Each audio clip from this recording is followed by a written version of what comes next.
महाभारत की 11 ऐसी कहानियां जिनके बारे में आपने शायद ही सुना होगा। धार्मिक ग्रंथ महाभारत की 11 ऐसी कहानियां जिनके बारे में आपने शायद ही सुना होगा। आपको धार्मिक ग्रंथ महाभारत से जुड़ी अलग अलग कई कहानियों के बारे में मालूम होगा, लेकिन इनमें कई ऐसी भी कहानियां हैं जिनके बारे में आप शायद ही जानते हों। जानिए धार्मिक ग्रंथ महाभारत से संबंधित ऐसी ही 11 कहानियों के बारे में। 1. जब कौरवों की सेना पांडवों से युद्ध हार रही थी तब दुर्योधन भीष्म पितामह के पास गया और उन्हें कहने लगा कि आप अपनी पूरी शक्ति से यह युद्ध नहीं लड़ रहे हैं। भीष्म पितामह को काफी गुस्सा आया और उन्होंने तुरंत 5 सोने के तीर लिए और कुछ मंत्र पढ़े। मंत्र पढ़ने के बाद उन्होंने दुर्योधन से कहा कि कल इन 5 तीरों से वे पांडवों को मार देंगे। मगर दुर्योधन को भीष्म पितामह के ऊपर विश्वास नहीं हुआ और उसने तीर ले लिए और कहा कि वह कल सुबह इन तीरों को वापस करेगा। इन तीरों के पीछे की कहानी भी बहुत मजेदार है। भगवान कृष्ण को जब तीरों के बारे में पता चला तो उन्होंने अर्जुन को बुलाया और कहा कि तुम दुर्योधन के पास जाओ और 5 तीर मांग लो। दुर्योधन की जान तुमने एक बार गंधर्व से बचाई थी, इसके बदले उसने कहा था कि कोई एक चीज जान बचाने के लिए मांग लो। समय आ गया है कि अभी तुम उन 5 सोने के तीर मांग लो। अर्जुन दुर्योधन के पास गया और उसने तीर मांगे। क्षत्रिय होने के नाते दुर्योधन ने अपने वचन को पूरा किया और तीर अर्जुन को दे दिए। 2. द्रोणाचार्य को भारत का पहले टेस्ट ट्यूब बेबी माना जा सकता है। ये कहानी भी काफी रोचक है। द्रोणाचार्य के पिता महर्षि भारद्वाज थे और उनकी माता एक अप्सरा थीं।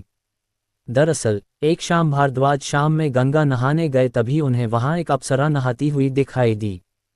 उसकी सुंदरता को देख ऋषि मंत्रमुग्ध हो गए और उनके शरीर से शुक्राणु निकला, जिसे ऋषि ने एक मिट्टी के बर्तन में जमा करके अंधेरे में रख दिया।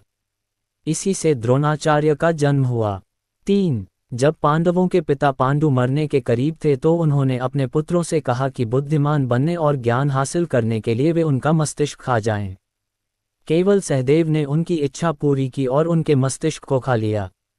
पहली बार खाने पर उसे दुनिया में हो चुकी चीजों के बारे में जानकारी मिली।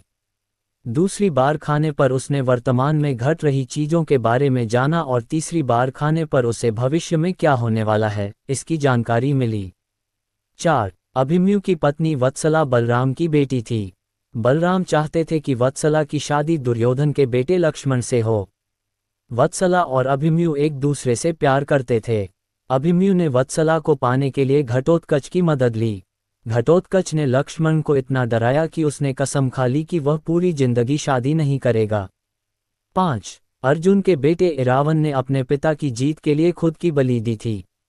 बलि देने से पहले उसकी अंतमी इच्छा थी कि वह मरने से पहले शादी कर ले। मगर इस शादी के लिए कोई भी लड़की तैयार नहीं थी, क्योंकि शादी के तुरंत बाद उसके पति को मरना था। इस स्थिति में भगवान कृष्ण ने मोहिनी का रूप लिया और इरावन से न केवल शादी की बल्कि एक पत्नी की तरह उसे विदा करते हुए रोए भी।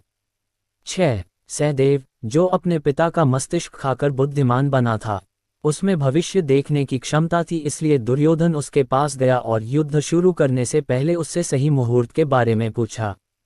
सहदेव ये जानता था कि दुर्योधन उसका सबसे बड़ा शत्रु है, फिर भी उसने युद्ध शुरू करने का सही समय बताया। 7. धृतराष्ट्र का एक बेटा युयत्सु नाम का भी था। युयत्सु एक वैश्य महिला का बेटा था।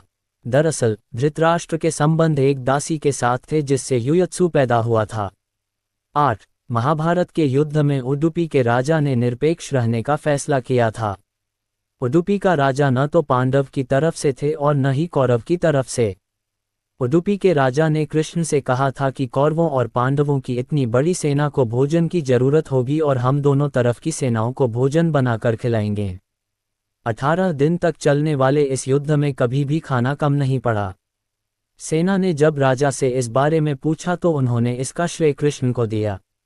राजा ने कहा कि जब कृष्ण भोजन करते हैं तो उनके आहार से उन्हें पता चल जाता है कि कल कितने लोग मरने वाले हैं और खाना इसी हिसाब से बनाया जाता है। 9. जब दुर्योधन कुरुक्षेत्र के युद्ध क्षेत्र में आखिरी सांस से ले रहा था, उस समय उसने अपनी 3 उंगलियां उठा रखी थी। भगवान कृष्ण उसके पास गए और समझ गए कि दुर्योधन कहना चाहता है कि अगर वह 3 गलतियां युद्ध में ना करता तो युद्ध जीत लेता। मगर कृष्ण ने दुर्योधन को कहा कि अगर तुम कुछ भी कर लेते तब भी हार जाते। ऐसा सुनने के बाद दुर्योधन ने अपनी उंगली नीचे कर ली। 10. कर्ण और दुर्योधन की दोस्ती के किस्से तो काफी मशहूर हैं। कर्ण और दुर्योधन की पत्नी दोनों एक बार शतरंज खेल रहे थे। इस खेल में कर्ण जीत रहा था, तभी भानुमति ने दुर्योधन को आते देखा और खड़े होने की कोशिश की। दुर्योधन के आने के बारे में कर्ण को पता नहीं था, इसलिए जैसे ही भानुमति ने उठने की कोशिश की, कर्ण ने उसे पकड़ना चाहा। भानुमति के बदले उसके मोतियों की माला उसके हाथ में आ गई और वह टूट गई। दुर्योधन तब तक कमरे में आ चुका था। दुर्योधन को देखकर भानुमति और कर्ण दोनों डर गए कि दुर्योधन को कहीं कुछ गलत शक ना हो जाए। मगर दुर्योधन को कर्ण पर काफी विश्वास था। उसने सिर्फ इतना कहा कि मोतियों को उठा लें। 11. कर्ण दान करने के लिए काफी प्रसिद्ध था। कर्ण जब युद्ध क्षेत्र में आखिरी सांस ले रहा था तो भगवान कृष्ण ने उसकी दानशीलता की परीक्षा लेनी चाहिए। वे गरीब ब्राह्मण बनकर कर्ण के पास गए और कहा कि तुम्हारे बारे में काफी सुना है और तुमसे मुझे अभी कुछ उपहार चाहिए। कर्ण ने उत्तर में कहा कि आप जो भी चाहें मांग लें। ब्राह्मण ने सोना मांगा। कर्ण ने कहा कि सोना तो उसके दांत में है और आप इसे ले सकते हैं। ब्राह्मण ने जवाब दिया कि मैं इतना कायर नहीं हूं कि तुम्हारे दांत तोड़ूं। कर्ण ने तब एक पत्थर उठाया और अपने दांत तोड़ लिए। ब्राह्मण ने इसे भी लेने से इनकार करते हुए कहा कि खून से सना हुआ ये सोना वह नहीं ले सकता। कर्ण ने इसके बाद एक बाण उठाया और आसमान की तरफ चलाया। इसके बाद बारिश होने लगी और दांत धुल गया।